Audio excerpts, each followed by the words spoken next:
Hello, namaste, welcome, good morning, good afternoon, or maybe even good evening in whichever part of the world you are joining us from. My name is Deepak R. Khemani and I am the co-founder of Bloom. We celebrated our first anniversary last Sunday on, at the St. Regis in Mumbai. We had a grand celebration. Our function was attended and graced by the who's who of the industry. Many of them were our guests on the Bloom talk show. And a few of us are here. Dr. Neeta is there. Payal, the founder of Bloom, is here. Premraj was there. Satish Senoy ji was there. Dr. Neeta was there. Harish ji was there. It was an unforgettable half a day which we spent together after 1.5 years of being in lockdown. In fact, lockdown is the time when Bloom birthed, bloomed, and blossomed into what it has become now. At Bloom, we are catering to each and every aspect of an individual where we will be creating masterpieces through our signature programs. Bloom has a powerful and a dynamic team which has been handpicked. They are the who's who in their respective domains and industry veterans having an accumulated 200 plus years of experience. At Bloom, we strongly believe in co-creation, collaboration, and teamwork. I invite each and every one of you to be a part of Bloom where together we grow and as Bloom blossoms, it creates ripples the world over. I take great pleasure in introducing my co-host, Mr. K.V. Premraj. He along with me have been hosting this show consecutively. This is our 56th episode, non-stop. Premraj is a futurist. He speaks on leadership, employee engagement, and management. He's a co-author of five books, the latest of which was released last Sunday. Premraj has spent 37 years in the banking and financial services space with experience in both public and private sector banks. He was a CEO of the BPO arm of a leading private sector bank. We have on our show today a dynamic personality, a dear friend, an author of best-selling books, and somebody who understands communication very, very well. It is with great pleasure I have invited her to be on this program. I invite Prem Raj to take this show ahead and introduce her to the team. Thank you, Deepak. Thank you for that very kind introduction. Yes, today on the show, we have Catherine, who is a qualified communication expert, a keynote speaker, an international award-winning author, and national award-winning businesswoman. Catherine has over 25 years of success in business to support her unique brand of intelligence, heart-led inspiration, mindful education in that often ignored side of communication, body language. She believes the most important person we need to influence each day is ourselves. Catherine Molloy is considered to be a warm, engaging, and effervescent person. Catherine is a mother to 3 children, 4 sheep, 3 horses, 3 chicken, 1 cow, and wife to only 1 husband. Welcome to the show, Catherine. Hi, and thank you for having me here today. It's so exciting. I can't get to India by plane, but it's so nice that technology is allowing us to have these virtual interactions. So a big hi to everyone and namaste. So excited to be here in India with you. Thank you, Catherine. That's nice of you. And we are also excited to have you on our show. You have been a very successful trainer for over a quarter century. How has the industry evolved over the years, changed in the pandemic period, and what's your take for the future? Wow, three big questions. Okay, so I think when I started, we had chalkboards. So I don't know about you. They are still in some places. So training and education, a lot of things have changed, but so many things are still the same. So the information that we've learned from the past has really guided us to where we are today. And then for me, I've been writing a book on conscious leadership with leaders around the world. We'll speak about it later. But the interesting thing is, for me, the present is the most important time that we're in. And those present moments that we have in the day. And I think this is what happens with no matter where education started, education is very present. So even over the last 25 years, every time we are creating, we are researching, we're really present of who our client is, who our audience is, what is the information that they're seeking, what research can we get our hands on, and then we want to trial and test it so that we can bring the latest results to everyone that we work with. So I think there's a lot of things that have changed, but there's a lot that have stayed the same in the mindset. So from the chalkboards, moving into, our flip charts. I think as an 8-year-old, I had a flip chart in my bedroom. I used to write down the top 10 songs all the neighbors would run over. They'd learn the songs for the week and we'd jump on our bikes and ride. So for me, nothing much has changed since I was young. I still love a good flip chart to throw up around the room when I'm training or to welcome people. And, then of course the whiteboards came in, which have been brilliant. There's a lot of glass boards that you can use now, especially virtually. You can write on at the same time people are seeing. So that's kind of very cool. And going back, let's just go back 15 years, online was boring, wasn't it? Yes. And you do something and you get a bell. You did well, you got a bell, and then you might get a whistle. So I'm so glad we have evolved to today where we're actually virtual. So all my training and development, I was just looking for a little book I've got. Everything that I do face-to-face with clients, I now do virtually. We send through the books. They have all the same quizzes, same things that we work through. We break away into discovery rooms. We have reactions. We have chats. We have polls online. So the classroom, the virtual classroom is pretty exciting now. We've got 3 different computers around where we get to see everybody on and bring up our different materials. We can share so much more. You can bring in speaker view. You can bring in your gallery view when you want to. So COVID, I truly believe, probably has made the model much more interesting, much more exciting than just the webinars where people just spoke and you didn't get to interact. Give me a thumbs up if you're liking a lot more now than you used to. Come on, hit your reaction buttons. All you people out there, let's see a thumbs up if you think it's better today. I know that it's so much better today. Beautiful, thank you. Pale, great to see the thumbs going up. Awesome, I can see, yes, Jaswinda has that up, great. Bisha.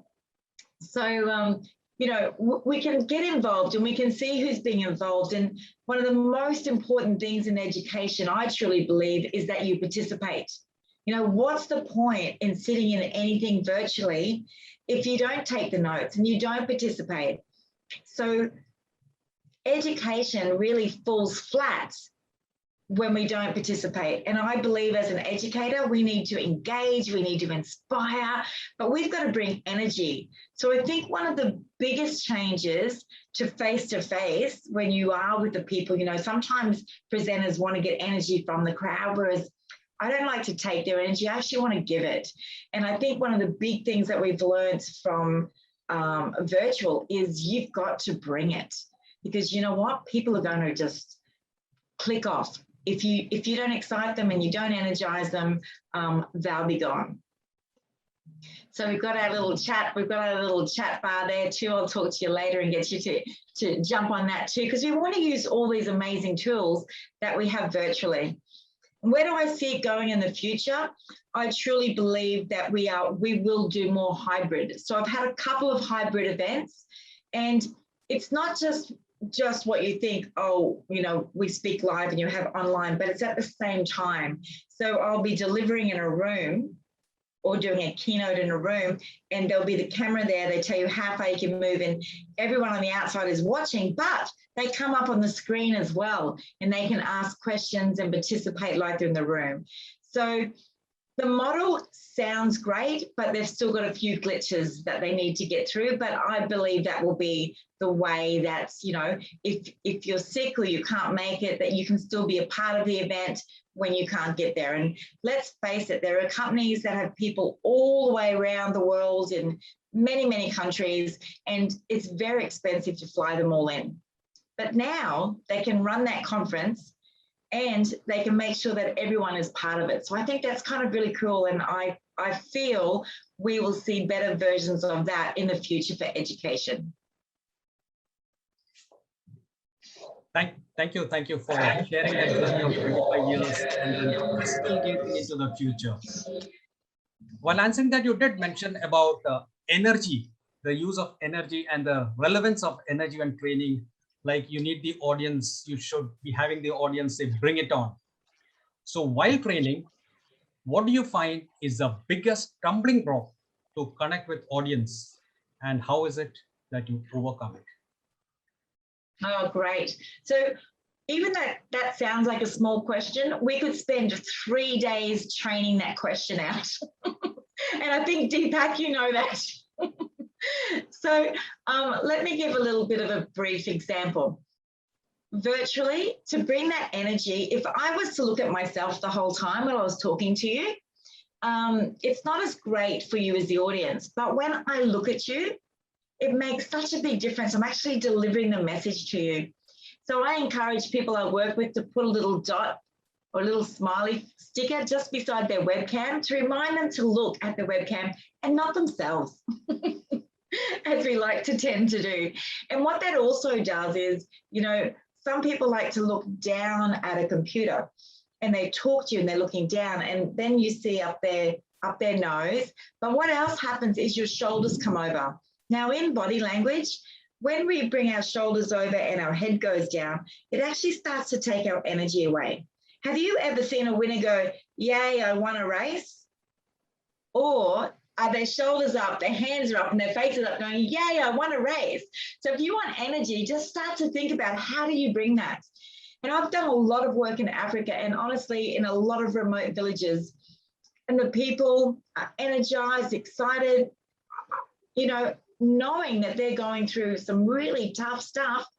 But when they see you, everyone's hands are up, everyone's faces are up, everyone's cheering. So, if we want to be a winner, no matter what's happening right now in our lives, sometimes we just need to put on a different hat.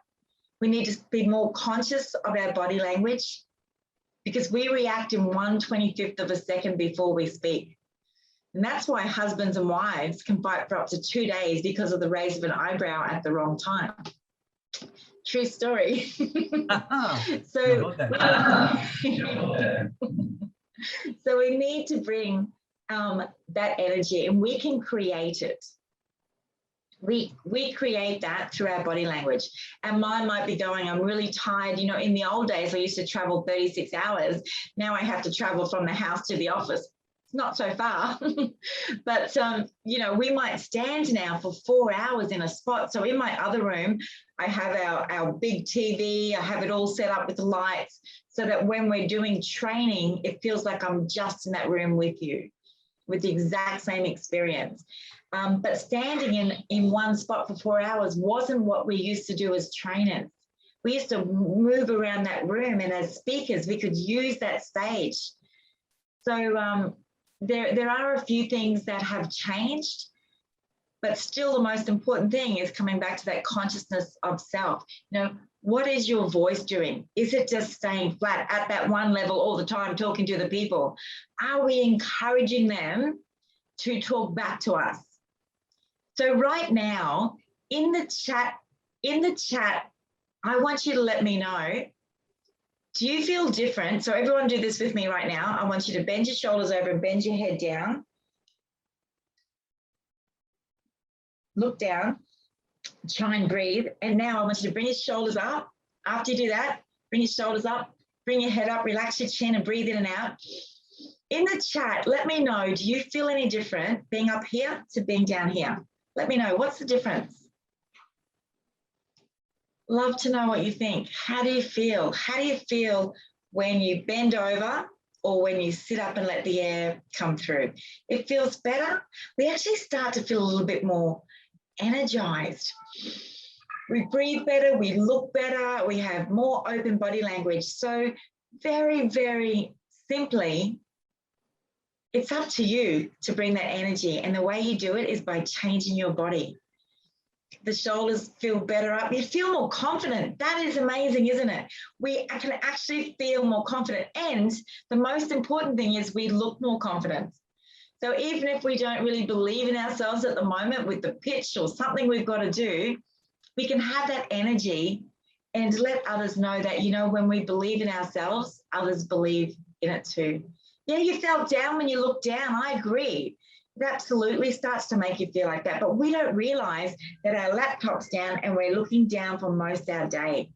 And that sucks our energy. Now, pilots are taught to smile, and it's not because they're going to see you, and it's not because they're going to deliver great customer service to you, because that's what the hosties do. But they're taught to smile because it uses every single muscle in your face. So it wakes your face up. And research tells us it's the best you're going to look. So you might as well look the best you're going to look. Come on, everyone, give me a big smile. Even all those people I can't see, sit there and have a big smile, because it makes you feel good and it makes others feel good too. So this is how we are. Nice. Thank you for coming on, Satish. Lovely. Great smile. We got it down there. Come on, let's see you smiling. Oh, there it goes. Gorgeous. Looks like you might have some dimples too. So that's how simple we can make a difference, first of all for self, but then for others too. And this is the best way to bring energy virtually and to your stages. Thank you. Thank you for sharing that. Now, let us know, how is it that you divide your time between delivering ideas and creating them? Oh, that's a very interesting question, isn't it? So it's really interesting because the creation is, I would imagine, it's the big part. And it's not just one thing. Like, a lot of everything that I've created has been going on for years now. And we have worked with clients for over the last 12 years around the world. So we have many of our programs tried and tested through Fortune 500 companies. We've worked with CEOs, we've worked with politicians, we've worked with entrepreneurs. So we know what works. And I think that's the most important thing, is people go, hey, I've got a new online program, come and do this. And guess what? You're the guinea pigs. And so I believe we shouldn't do that to our clients, you know. And if you are developing something for the first time, you know, make sure that you have trialed and tested it. Grab your family, grab your friends. You know what? Nearly everything that I ever presented was presented in front of my husband and my children, because if their heads went down and if they looked bored for a second, and you know, your family are your harshest critics. Yes. So use them. Yes. Use them. And your best friend is actually videoing yourself too, and having a good look. What are you doing? What does your body language look like? Where are you looking? Do you have energy? Are you exciting yourself, or are you boring yourself too? And I think that's one of the most important things that we need to know as trainers. So the research is hugely important, that this is the right information, that it does work, that it can make a difference in people's lives, and that these tools you've developed can be easily implemented. You know, I once knew somebody who's quite famous. He has two things he looks at, and he can do a 4-day workshop on them. He used something very simple and made it very complex. I'm the opposite. For my clients, I love getting something that's complex, researching, developing it, and make it so simple that anyone can use it and it'll make a difference. So we're all different. So my time goes into making things easy for my clients to implement, and I know that they'll work. Communication's my overarching tool, and I work in the area of sales, service, and leadership. And I believe if you need to sell something, you need to be a great communicator. If you want to provide great service, you need to be a great communicator. If you want to lead teams, lead your family, guess what? You need to be a great communicator. So for me, communication is that overarching tool. What comes through our body, our mind, our behaviors, being conscious of self, conscious of others, and conscious of context. Now COVID has given us time to be more aware about what's happening with the planet. So it's time for us to bring that into what we're doing today. So I've been using, and I haven't got them, I've just given them all away. In COVID, I've been doing a lot on eco products, because does anyone here find being environmentally friendly really hard to do? Does anyone find that? I do. I find it really hard to know what should go where. Is that being recycled properly? What else can I do? You know, just getting that right information. And so sometimes it's the simple things that can make the big differences. And I remember in Bombay, I was down the beach and people wanted photos. There was rubbish everywhere. So I got everyone to pick up bags of rubbish, and we were taking photos and doing things. And then the school children started coming down, and now it's part of their curriculum to clean up the beaches. And, you know, everyone can make a big difference. Anyway, in Australia, 700,000 tons of plastic rubbish is created every year just through pens, just through plastic pens. So I've been using environmentally pens. They're made out of paper, and it takes away 89% of the plastic. It just has the tube in the center. And I've just been told some environmentally pens have the metal inside. So I don't know how that goes then with waste either. But the thing is, what I'm using now reduces the waste by 89%. So sometimes it's just the little things. And I think we need to have more conscious conversations with each other. Maybe not just about the weather or just about our clothes or just about our shoes, but maybe about, hey, guess what? I've just found a new product, and guess what? It's helping save the planet. And every time you purchase from these people, they plant a tree as well. So there's little things that maybe you can think about in your business that you could make it a little bit more eco-friendly. So the thing I'm excited about with virtual training is we're not printing out papers and books anymore. We're just sending them straight to our clients, and they can jump on and have them up and work on them while we're speaking. So, you know, even though this has been, you know, in our lifetime, the worst crisis, you know, we've had the GFC, we've had lots of different things, but having loved ones sick, dying, not being able to see them for a few years, they're in different countries, you know, it can create a lonely environment for people. So I do think we need to think ahead, you know, and start to give ourselves that purpose. And that's what conscious leadership is about as well. So developing time in research, that's my big time. My big time is spent in research. And then once that's created, I deliver it over and over and over and over again. I contextualize it for my audience, bespoke it for the customers that we're using. And that bespoking and contextualizing, it doesn't take much time, because when it gets down to it, communication, body language, behaviors, it doesn't change. It hasn't changed for years. It's just that we don't implement it. We know it, but we don't do it. Thank you. Thank you. That was beautifully put. And taking this forward, it is believed, you feel, if you take away the non-verbal and verbal language, globally, you're left with the raw behavioral style of people who can then be molded into a desired fit. For our benefit, can you please elaborate a bit on this? Okay, so behaviors are interesting, and I love it because globally, what I discovered at a very young age when I started studying body language is that the raw behaviors of people are the same. And what I studied was the DISC profile, DISC. And so we sort of fit into this quadrant. Now, we don't want to pigeonhole people. I'm not talking about your personality. We all have different mums and dads and different teachers and different friends and different experiences that make us who we are. But we are born with this natural style where we either in the playground as a child, I want you to think about this for a moment. In that playground as a child, were you the one that was out in front getting everyone to follow and do everything that you were doing?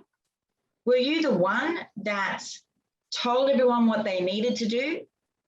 Or perhaps were you the quiet one that sat back and wanted to nurture that person who was left out a little bit maybe and bring them into it?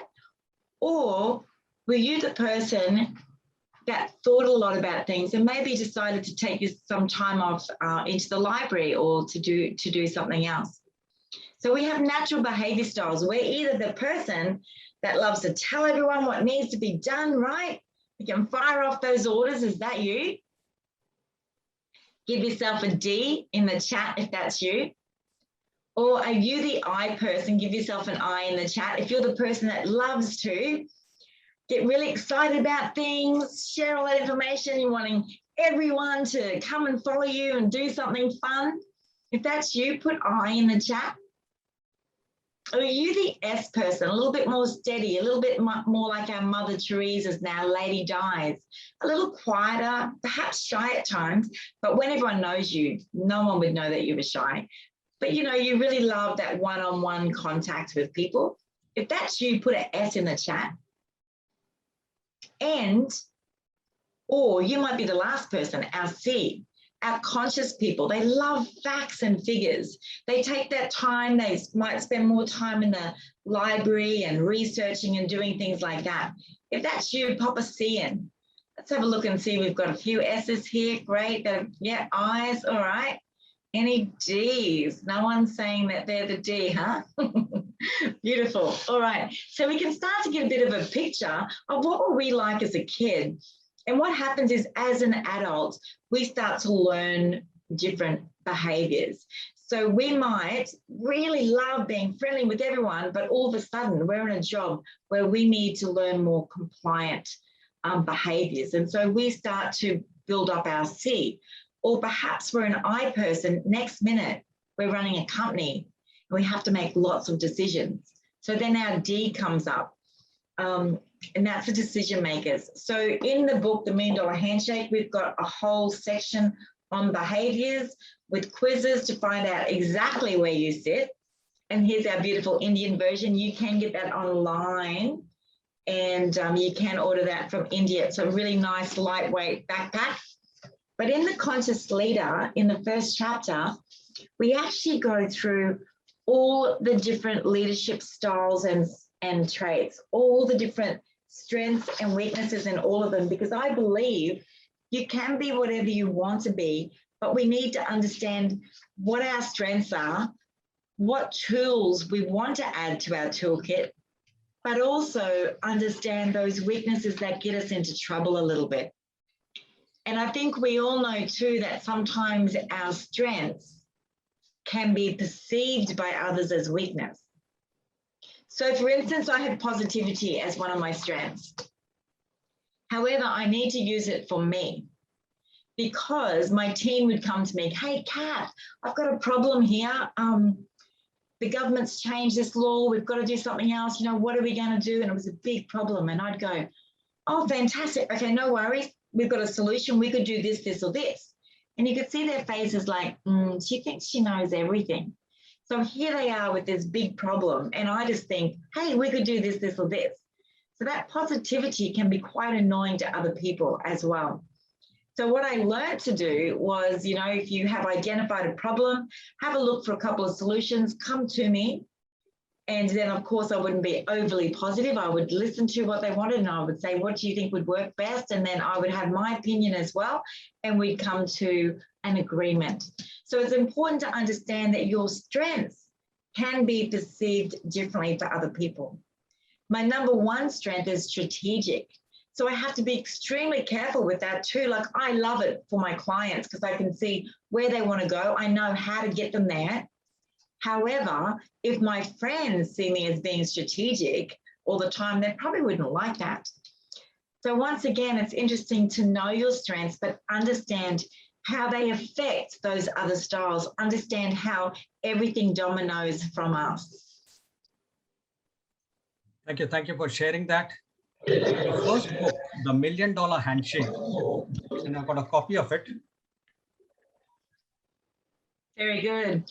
It's an engaging book, and I was fortunate enough to meet you when you autographed it for me. You said, "Hi, Premraj, wishing you a million smiles, Catherine Mollard." So along with a $1 million handshake, you have also given me a million smiles. Thank you for that. Pleasure. That's awesome. And I'm looking forward to the second book that you just spoke about, The Conscious Leader. Do you want to speak something or tell us more about it? You just briefly mentioned it. Yes, look, we just had a book launch last night for The Conscious Leader. So that was really exciting. It's a #1 bestseller already on Amazon, which is also cool.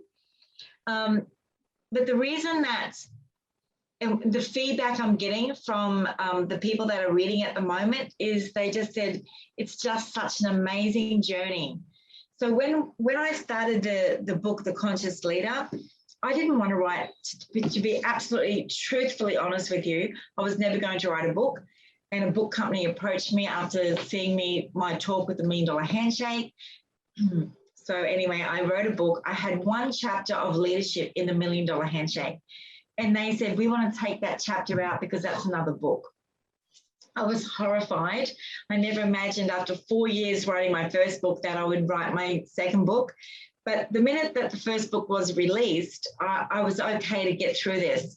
I'd worked with a lot of leaders, and in actual fact, 1/3 of this book is going to the Bombay Mothers and Children's Hospital appeal. So that's who we're supporting with the book. And when I'm in Bombay, we met the most beautiful doctors. We walked the floors. We brought in books to the children, and they're supplying, free of charge for children with cancer that would have died. So they're allowing families to come in for that time of their treatment and to be able to stay there with them as well. It's absolutely incredible. So if you ever get a chance to help, volunteer, take anything, or help them, financially too, well, fantastic. Join the club. Our first chapter is all around self-leadership. Is that back to front to you, or can you read that? You can read it. Oh, fantastic. All right. Dominance from the three processes: knowledge, behavior, and emotions. Yeah. Our knowledge, our behavior, and our emotions. So the first chapter is around our knowledge and getting knowledge of ourselves, and our behaviors. The second chapter is all about our personal power that comes from using that right emotion at the right time. So we're creating new SEALs in the world today, which is conscious, emotionally intelligent leaders. So if everyone could unmute themselves for a second, if you haven't got a lot of background noise, I want to hear the sound of disappointment. Give me the sound of disappointment. Oh. Come on, you can do better than that. Come on, what's disappointment sound like? Oh no. Oh no, all right, now let's hear the sound of excitement. Yay! Hey! All right, disappointment? Disappointment? Oh. Excitement? Yay! Hey! All right, well done. Okay, you can mute yourself again for a moment. Now, the reason that I asked you to do that is because sound carries emotion. And I think sometimes we forget that too. We even sigh and then go, oh, yeah, no, everything's great. But they've already heard the sigh. So we need to start to be more conscious about those sounds that we make. And of course, once again, it comes in that 1/25th of a second. So your body language will match that. So we look all about, conscious of self, conscious of others, and conscious of context. There are 19 different capabilities in EI, and no one remembers that, right? So I've broken them down to 3: conscious of self, conscious of others, conscious of context. Makes it so much easier to remember, don't you think? Chapter 3 is all about when we live on purpose, we lead a life worth living. So chapter 3 is all about purposeful leadership. And I believe that even through COVID, I think one of the hardest things for me this year was setting goals. Like, I'm such a goal setter, bam, everything happens, but I didn't even know what goal to set because the world feels like it's made some things impossible, but we've got to remember that I'm possible. So what is it that I can still do? What is it that I want? And we need that purpose. There was a big Gallup Strengths survey done on leaders and what people are looking to leaders for. And one of the main things was hope. And I believe that's what purposeful leadership gives us. It gives us hope, and it allows us to share that hope with others. So then we move into the 4th chapter, which is language for leaders. My absolute, everyone's got a favorite. It's one of my favorites because I love body language. I love our mindset language. I love the sound that comes out of our mouth and which makes up all our language, as well as the written. So I'll read this to you in case you can't see it. One positive word has more power than 1,000 hollow words. Consciously change your language for leading, and you can change a moment, change a day, change a life. And I truly believe that. Each and every one of us doesn't even know half the power we've had with the words we've said to somebody when they needed to hear them. And that's how we get to make a big difference. So I love that language for leadership. The next chapter, there's only 6 chapters. We move into this one here. Leadership is not just a position, it's a conscious decision. And this is all about leading others and leading culture. You know, I asked a company the other day, what's your culture? And the CEO said, well, we don't do emails after 6 o'clock and no emails on weekends. We don't want anyone to work. Can I ask you, do you think that's culture? Or do you think that's a procedure?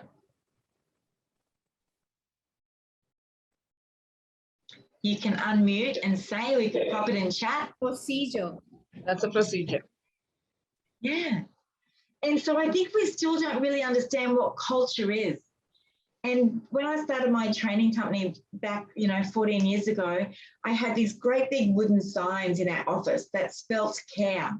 For me, that was the culture that I wanted to have in our office, that we cared about the customers that walked in. We cared about any of the service people that came in, even the photocopy man, would you like a glass of water? That we cared about each other, checking in to see, are you okay? And this was way back before are you okay got important. And I used to say to my staff, when you're cleaning those glasses, think about the next person that will drink out of it. We want to do everything, pay that care factor forward. And so we need to start to understand, what is that culture? What are we creating? And how do we lead people and lead culture? Because it only takes one person to take all that culture away. It only takes one time for you to be too tired and to walk past that action, because what we walk past, everyone knows, is what we accept. Yeah. So we move into that. And then my last and everyone's favorite chapter is all about the conscious currency. Your legacy is your true currency. And this is where we look at in the book, what are you transferring? What are you transferring with your families? What are you transferring with your business? It's not always money. There is always an exchange, though. For every yin, there's a yang, right, as well. So for all the good things we do, there is probably something that negative comes out as well. And it's understanding this and understanding that legacy that you want to step into. So The Conscious Leader is a book, and it's a journey. It takes you through from the beginning of self right through to the end, where we actually are conscious now of what we're transferring to the world. That's The Conscious Leader. Yeah, thank you. Thank you for sharing that. Looking forward to getting hold of the book, and next time when we are in Mumbai, getting it autographed from you. My last question to you before I hand over to Deepak. Is there anyone in your field you envy and would like to emulate? Oh, look, that's an interesting question. How do I answer that one? We were talking about emotions before. Envy for me isn't one that I have, and I know that might sound a little weird, but even as a child, and it's something that I've learned, is I am so happy if someone succeeds. So I'm not envious of them. I really want each and every person, especially that I work with, to succeed. And a lot of trainers that work with me, now they're out doing what they need to do as well in training. I'm not envious or upset that they're doing that. I'm really happy for them, because it means everything that we teach has happened for them and they're growing as well. So I don't find envy a big thing, and I don't really emulate anybody, because I know who I am, I know what I love, I know my strengths, and I'm actually working in the field that I should be. Maybe if I was working outside my comfort zone, which, by the way, I don't think I have a comfort zone anymore, Deepak, do I? I don't think so. But I'm working in my lane, that where I know that I make a difference. If I was working somewhere else and I wasn't sure of what I needed to do, well, then I would look up to somebody who's doing that well. So that could be something I follow. If there was anything that I need right now, would be, a great marketer for what we do. So if there was anything that I feel that I am lacking, would be that marketer that makes the difference. So I've just been working with a company, having a look at their materials, getting their materials up to scratch. What we do here is fantastic, but they've got a great marketer. And so that's what makes the difference in this world today, is getting your product out there and getting that right person to do that. Everyone says they can do it, but not many people are doing it well. So I guess if anyone knows someone for me, then please let me know too. Thank you, Catherine. Now I request Deepak to take this session forward. Deepak, all yours. Yeah, this has been a really engaging 40-45 minutes, which we've had till now. And, I remember exactly 2 years ago, I was up on stage and I was giving my 6-minute presentation. And, Catherine walked up and said, "No, Deepak, this is not the way you do it. This is how you start. This is how you end. This is how you smile." And, 2 years later, we are talking to each other across continents, but in a live program, virtual. So thank you, Catherine, for everything. What I wanted to really ask you, you shared those 6 chapters about the conscious leader. Do you believe leaders are born, or leadership is a skill that can be learned? Leaders are born, and leadership is a skill that can be learned. So if a leader is born and they're not that conscious leader, then we've all seen what happens with those leaders, don't we? And we still have a lot of leaders in the world today that really aren't leaders we want to follow. But they've got there through positional power, and now we have to deal with the outcomes from that. And there's not just one leadership style. Like, one leadership style does not suit everything that happens, right? One leadership style, so having empathy on a big project that has to be finished in 1 hour may not be the tool you need for that. Having empathy through COVID and working on projects there, it is a tool that you need. So if you're starting to understand what I'm getting at, I'm not saying get rid of empathy. We need empathy, of course. And empathy is very different to sympathy. Don't get them confused. But there are some tools that you need for different projects. And so what does that mean for us as leaders? I might lead really well here, but not there. And that's why we put all those different tools and the different styles into the book. So you can choose, this is my project, this is what I need to do. These are the tools that I believe I'll need for that project. And I feel that we need to be more situational leaders than just, I'm a great leader, this is how I lead. I led well before, so I'll do the same thing this time. I don't believe that works. Just want to take forward, ask your brains, tickle your brains on this, because just, do you believe men make better leaders or women make better leaders? And I'll put a context to it. There is this typical maternal instinct amongst women to protect their family, to take care, to nourish, to, nurture. During COVID, we've seen 5 countries. We've seen New Zealand, we've seen Taiwan, we've seen Hong Kong, we've seen Germany, we've seen Norway. These 5 countries have somehow tackled COVID much better than every other country in the world. All these 5 countries had women leaders, So does that make a difference? Does that nurturing, does that genetic makeup, where as a woman, that maternal instinct which you've got, to take care of your flock, your tribe, help?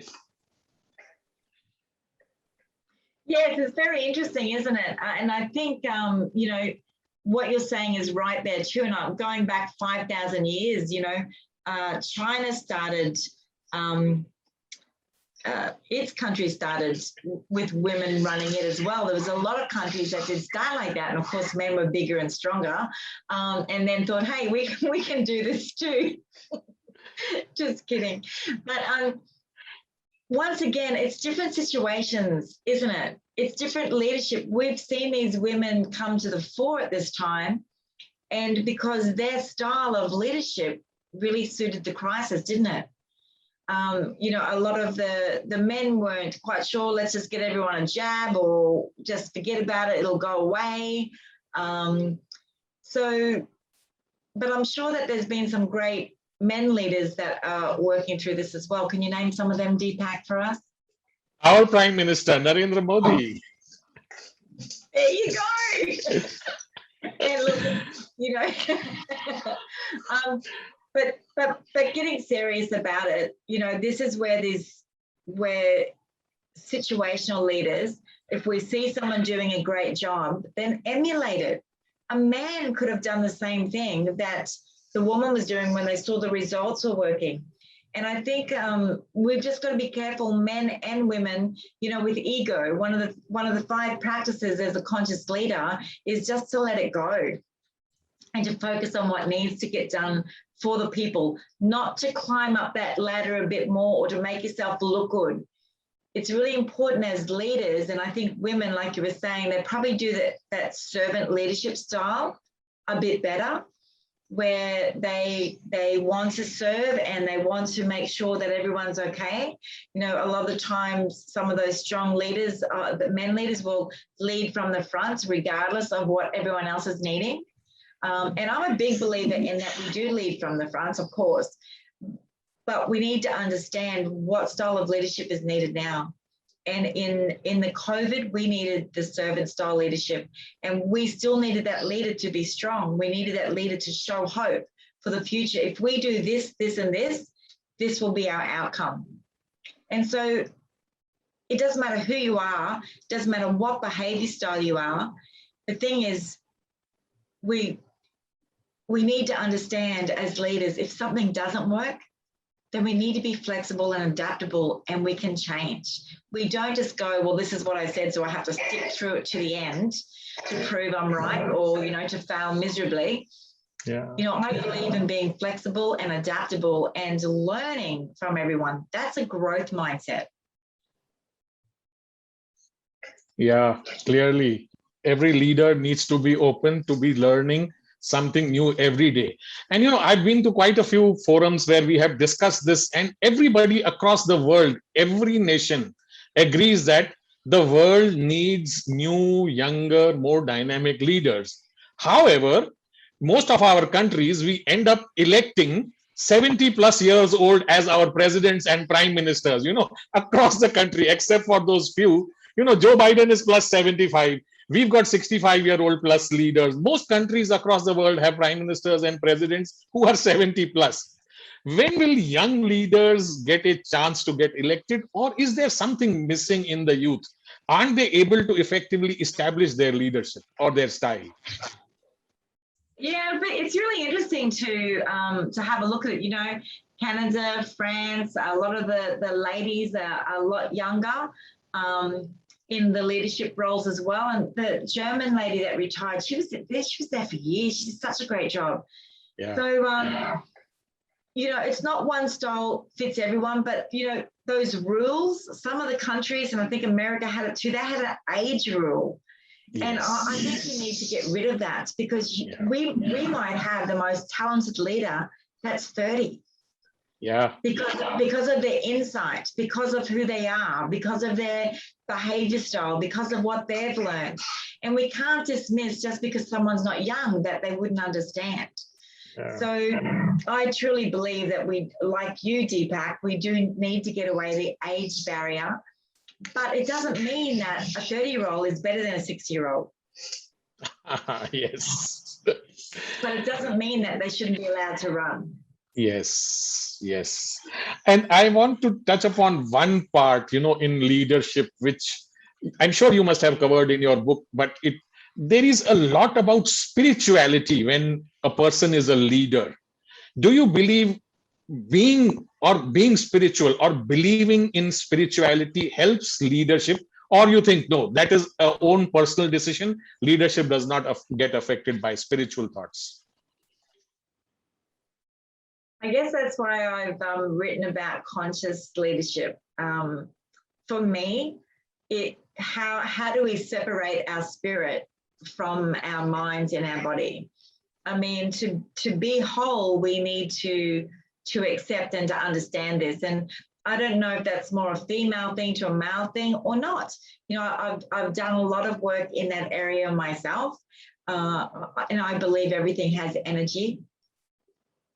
You know, I'm a Christian, and I have had a lot of things happen in my life. I'll be talking to my clients, and then next minute I'll get goosebumps everywhere. And I know exactly right then and there that my spirit, my Holy Spirit is telling me, Kath, that's the direction you need to go, and you'll be able to help them do this. And so during those conversations, and of course I don't say to my clients, unless I know they're spiritual as well. I had a lady in here I've been working with, incredible. We just sit there and go, oh, goosebumps everywhere. But usually I wouldn't say, hey, Deepak, I've got goosebumps now, you've got to do this. I just know that it's my spirit telling me, so then I will lead us to make sure that we get that right, because I truly believe when you get your foundations right, you know, your formulas, your frameworks will all follow. But a lot of the times we go into formulas and frameworks, we haven't got those foundations in place. And those foundations also include our spirituality and listening, learning to listen. Wonderful, wonderful. Spirit, body, and mind. That is how a great leader gets created. So at this point, you know, I would like to open up the forum. If anybody is interested in asking Kath a question, please unmute yourself and ask. Satish, would you like to ask your question? Yes, please. Go ahead, please. Yeah, Catherine, wonderful talk. I enjoyed it. You talked about this conscious leader. Is there something called a subconscious leader? That would be 95% of them out there today. So and someone put ScoMo, I think you might have too. I would say he's the unconscious leader, right? So yes, he's conscious, he's awake, but you know, we live 90% of our thoughts. Now we have tens of thousands of thoughts every single day, but 90% of those thoughts are the same as yesterday. And these are the thoughts that drive our assumptions, drive our behaviors, and even drive our values. Now, as a leader, do we want to be leading from that unconscious mind, or do we want to be present? And so, unfortunately, it is a practice. It's a practice at being present. It's a practice at stop thinking about the future, thinking about the past. Guess what? with the click of the fingers, that's the past. Yeah. So it's really important that I believe, you know, we talk about the present, you know, it's like an opening right now, this moment with you, this is a present for each other, this time, and not having our phones out and not looking at something else and not talking to someone else, but truly being present. That's where the difference is. And I believe when we are in the present, that we are creating a better future. Because if we are fully conscious in this present, then that communication, what's happening right now, won't cause problems for our future. If we are truly present right now and we're looking at what we can do to be more eco-friendly, guess what? That's going to help in the future. So being present of self, others in that moment, and context, our planet, being present. And just to continue Deepak's question on whether men make better leaders, I just put it up in the chat as well. What would happen if Lemon Brothers was Lemon Sisters? No answer. Let me have a look. Can you share? It's about the GFC. Catherine, Lehman Brothers in the US caused the global financial crisis. The company was named Lehman Brothers. So Satish is asking if it was Lehman Sisters, would it have happened or no? Satish, it is the same thing we call. Well, you're funny, Satish. In Hindi, I'll just share my thoughts. Satish, in Hindi we call, अगर चाचे की मूछें ना होती तो उसे चाची कहते. चाची कहते. So I'd like to invite Harish. You know, Harish Mehta is the president of the Professional Speakers Association Mumbai chapter, and he has been, continuously right from the very beginning. Harish ji, say a few words, and if there is anything you want to add or ask Catherine. Catherine, I am happy that you are a part of this community of coaching, speaking, mentoring. And I also belong to this from an organization called Action Coach Worldwide. I represent them in India. So I just feel leadership is now ready to shift from who they were, who they are, to who they need to become. And that major shift needs to happen now. Because as we evolve, as we see the new people coming back, they want to chase their dreams in a different way. Not the way that we have been talking for all these years. Because these 20 years in 18 months, it's 20 years in 18 months, has changed the youth's perspective towards life. What we would achieve at 50, they would are lucky to achieve at 30.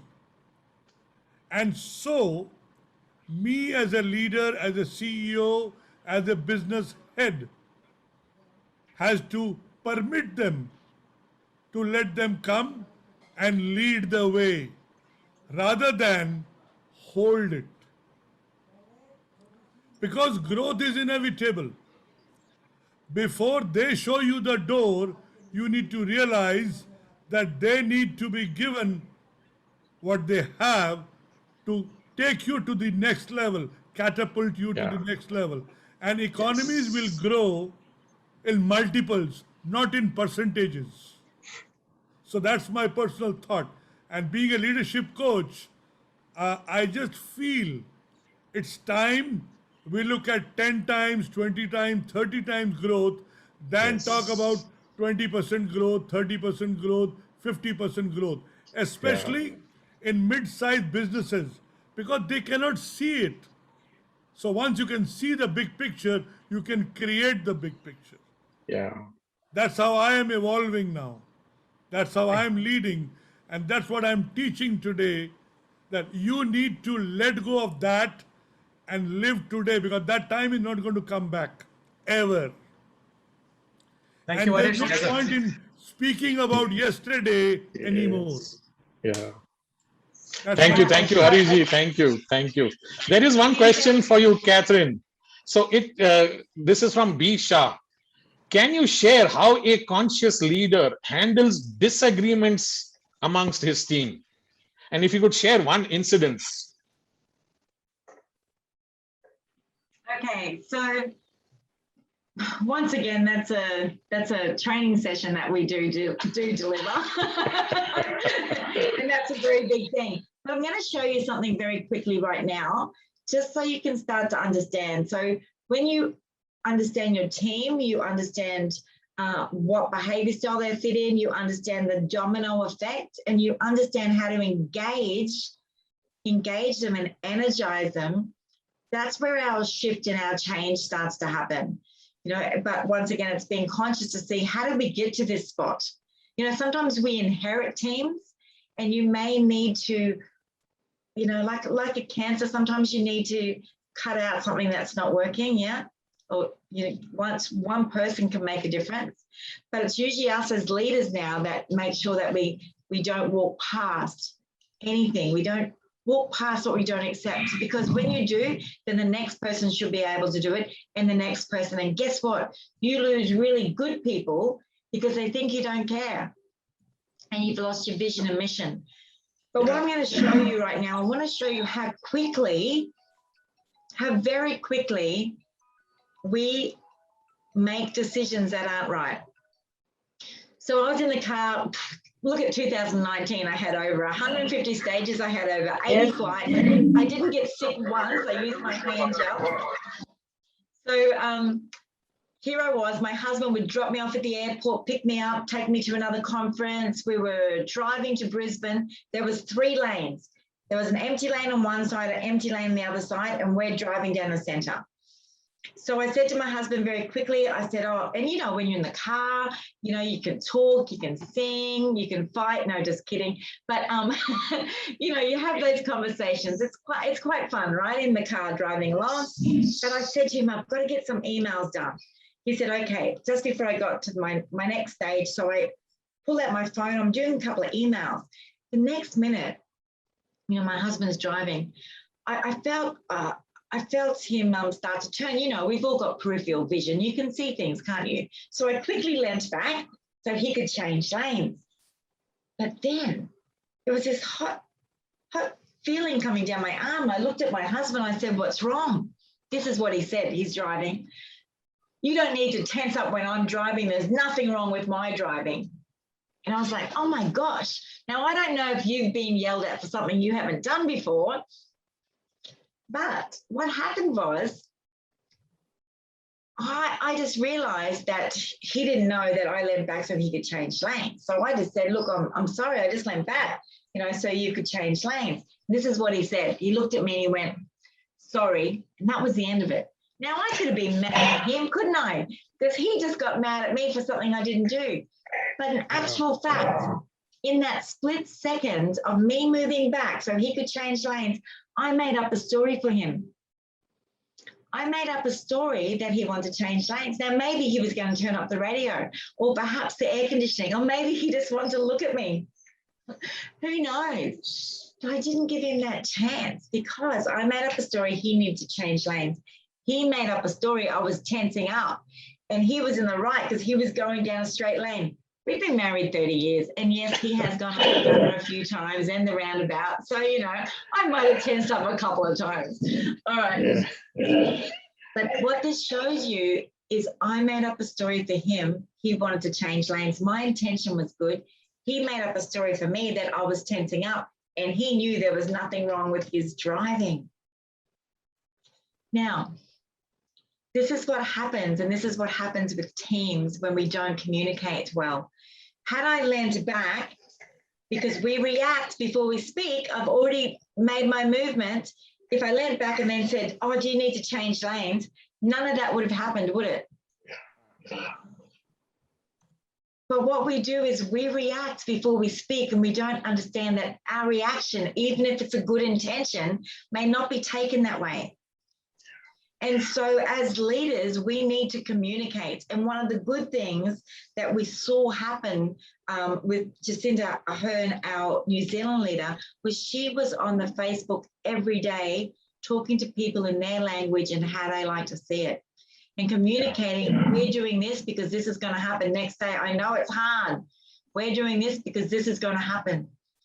And so what we need to do as leaders is be aware of our actions. For instance, my team member came in, they said, here, Kath, here's your spreadsheet. My hand went up to my face, and I'm very aware. I'm in unconscious minds a lot more than a lot of people, but it still went up. I couldn't stop it. It was too late. And I said, oh, I'm so sorry. I know. Imagine if I just did that. And then I said to her, oh, that's fine. Thanks very much. See you later. She would have walked away and probably thought, oh, what's wrong with her? She wouldn't have been happy with me. However, if my hand went up and then I go, I'm so sorry, I left a column out. Would you mind adding another one? She would have walked away feeling a lot better, like, oh, Kath's silly, I've got to fix this up for her. But she knows she's done a good job, right? But the thing is, we're not aware of our actions. So all I'm asking, I would imagine from today, is just to become a little bit more conscious. And everything you spoke about before, Harish, I totally agree with. And this is why this has been written for this decade. There has never been a time more in history that we need to be more conscious about what we're doing. And COVID, I believe this is a lesson until we really start to learn it. We just want everything to go back to normal. And the planet is saying no. Take this time. We get to make the difference now.